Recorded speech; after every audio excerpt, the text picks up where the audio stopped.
Corporate look ba o outdoor ready? Alamin natin ang difference ng corporate jacket at bomber jacket.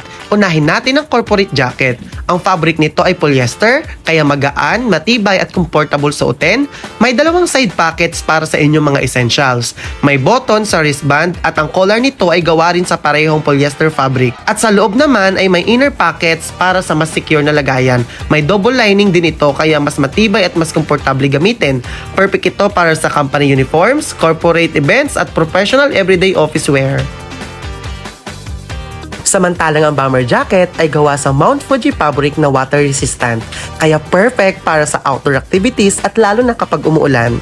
May stretchable ribbing din sa cuffs, collar at waistband. May dalawang side pockets at may extra pocket sa loob para valuables. May double lining din ito kaya mas matibay at mas protective sa lamig. Kaya kung gusto mo ng clean at professional look, corporate jacket, pero kung water resistant at outdoor ready, bomber jacket ang piliin mo.